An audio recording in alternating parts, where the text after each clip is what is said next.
হঠাৎ বিকেলে মেহমান এসে পড়েছে। মেহমানকে যে কি দিব চায়ের সাথে সেটাই ভেবে পাচ্ছিলাম না। তখন কি করলাম, একটা ডিম দিয়ে এই মজার রেসিপিটি বানিয়ে নিলাম বন্ধুরা। যাই হোক, প্রথমে এখানে ১ কাপ ময়দা নিয়ে নিয়েছি, দিয়ে দিলাম স্বাদ মতো লবণ আর ২ টেবিল চামচের মতো সয়াবিন তেল দিয়ে সুন্দর মতো মাখাচাকা করে নিতে হবে। একবারে ভালো মতো মাখামাখি করে নিতে হবে বন্ধুরা। কাজটা অবশ্যই একটু আস্তে আস্তে করবেন, তাহলে কিন্তু জিনিসটা অনেক বেশি ক্রিস্পি হবে, খেতে অনেক বেশি মজার হবে। যাই হোক, যখন তেলের সাথে ভালো মতো মাখতে এক পর্যায়ে যে দেখবেন মুট করলে একবারে সুন্দর মতো মুট হয়ে যাচ্ছে, আবার সুন্দর মতো ভেঙে যাচ্ছে, তখন এখানে অল্প অল্প নরমাল পানি দিয়ে একটা সুন্দর সফট ডো রেডি করে নিতে হবে বন্ধুগণ। একবারে সফট রেডি করে নিতে হবে। তারপর উপর দিয়ে তেল ব্রাশ করে এটা 10 মিনিটের জন্য একবারে রেস্টে রেখে দিতে হবে। আপনি আবার রেস্টে চলে যান না বন্ধুরা, এখানে কিন্তু চুলার মধ্যে একটা কড়াই বসিয়ে দিতে হবে। তারপর দিয়ে দিতে হবে তেলের মধ্যে হাফ কাপ পেঁয়াজ দিতে হবে। একবারে কুচি করে রাখা পেঁয়াজগুলো দিয়ে দিতে হবে। পেঁয়াজের পরিমাণটা একটু বেশি দিবেন। তারপরে একটু নাড়াচাড়া করে এটা ভাজা করে নিতে হবে। যখন দেখবেন পেঁয়াজটা একবারে দুর্বল হয়ে গেছে, একবারে নরম হয়ে গেছে, তখন এখানে একটা ডিম দিয়ে দিব বন্ধুরা। দিয়ে সুন্দর মতো নাড়াচাড়া করে নিব। তারপরে এখানে দিয়ে দিব স্বাদ মতো লবণ, দিয়ে দিব ধনিয়া গুঁড়া, দিয়ে দিব মরিচ গুঁড়া আর সামান্য 1 চিমটির মতো হলুদ গুঁড়ো, সুন্দর একটা কালার আসার জন্য। দিয়ে সবকিছু ভালো মতো নাড়াচাড়া করে একবারে মিশিয়ে নিতে হবে বন্ধুগণ। সুন্দর মতো মিশানো হয়ে গেলে এখানে গরম মশলার গুঁড়াও দিয়ে দিব। গরম মশলার গুঁড়োটা দিয়ে সুন্দর মতো ভাজা করে নেব। একবারে ভালো মতো ভাজা করে সামান্য পরিমাণ পানি দিয়ে দেবে। একবারে অল্প পরিমাণ পানি দিয়ে দিতে হবে বন্ধু। তারপর ঢাকনা দিয়ে 5 মিনিটের মতো রান্না করে নেবেন। 5 মিনিট পর দেখবেন একবারে সুন্দর মতো ঝুরা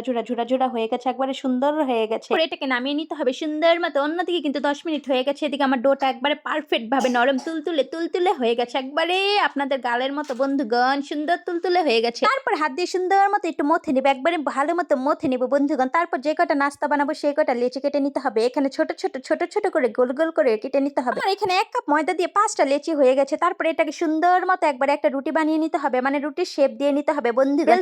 বেলতে আমার রুটিটা কিন্তু একটু আঁকাবাঁকা হয়ে গেছে। আমাকে দ্বারা কখনোই গোল রুটি বানানো সম্ভব না বন্ধুগণ। আপনারা কিন্তু সুন্দর মতো গোল রুটি বানিয়ে নিবেন। সুন্দর একটা রুটি হয়ে গেলে তারপর কি করবেন, উপর দিয়ে তেল ব্রাশ করে দিতে হবে। তারপর দিয়ে দিতে হবে ময়দাটা দিয়ে সুন্দর মতো আবার ভাঁজ করে নেবেন। ভাঁজটা কিভাবে দিয়েছে এটা তো দেখেই বুঝে নিতে পারবেন। ভাঁজটা দিয়ে আবার উপর দিয়ে তেল দিয়ে দিতে হবে। তারপর আবারও ময়দা দিয়ে দিতে হবে। তারপর আবার আরেকটা ভাঁজ দিয়ে দিবেন। তারপর কি করবেন, এভাবে গোল করে একবারে পেঁচিয়ে নিতে হবে, একবারে রোলের মতো পেঁচিয়ে নিতে হবে। তারপর মাঝখান দিয়ে কেটে নিবেন। এটা লেচি দিয়ে কিন্তু আপনার 2টা নাস্তা হয়ে যাবে। আর উপরটা এত সুন্দর একটা ডিজাইন আসবে এভাবে কাটার কারণে, কি আর বলবো। তারপর একটা লেচি নিয়ে নিব, নিয়ে সুন্দর মতো চেপে আবারও ছোট একটা রুটি বানিয়ে নিতে হবে। একবারে আলতো হাতে বেলে নিতে হবে এই পর্যায়ে, না হলে কিন্তু ডিজাইনটা নষ্ট হয়ে যাবে। একবারে ছোট মোটো একটা রুটি বানিয়ে তারপর এটার মধ্যে পুর ঢুকিয়ে দিব, দিয়ে সুন্দর মতো সিলগালা করে দিতে হবে, যাতে পুরটা বের হয়ে না যায় বন্ধুগণ। এই জিনিসটা কিন্তু অবশ্যই একটু আস্তে সময় নিয়ে করবেন, না হলে কিন্তু পুরটা বের হয়ে গেলে সমস্যা হবে। তো যাই হোক, সুন্দর মতো সিলগালা হয়ে গেলে উপরটা কিন্তু খুবই একটা সুন্দর ডিজাইন এসেছে। তেলে ছাড়ার সাথে এই ডিজাইনটা যে এত সুন্দর হবে কি আর বলবো। তো যাই হোক, একইভাবে আমি সবগুলো নাস্তা কিন্তু বানিয়ে নিয়েছি। তারপর চুলার মধ্যে তেল দিয়ে দিলাম। তেলটা যখন গরম হয়ে আসবে তখন একটা করে নাস্তা একবারে ছেড়ে দিব বন্ধুগণ। ছেড়ে দিয়ে উল্টে পাল্টে চিৎ করে একবারে লাল করে ভেজে নিতে হবে। একবারে সুন্দর মতো ভেজে নিতে হবে। মিডিয়াম টু লো হিটে আস্তে ভেজে নেবেন। এবারে মুচমুচে করে ভেজে নেবেন। তো যাই হোক, সুন্দর মতো ভাজাভাজি হয়ে গেলে চুলা থেকে নামিয়ে নেব। কি যে সুন্দর হয়েছে কি আর বলবো। বিকেলের নাস্তা এই রেসিপিটা কিন্তু আপনারাও বানিয়ে নিতে পারেন। মেহমানরাও কিন্তু অনেক খুশি হবে যদি তাদের সামনে দেন। যাই হোক, আজকের মতো এই পর্যন্ত। দেখা হবে নেক্সট কোনো ভিডিওতে। আল্লাহ হাফিজ।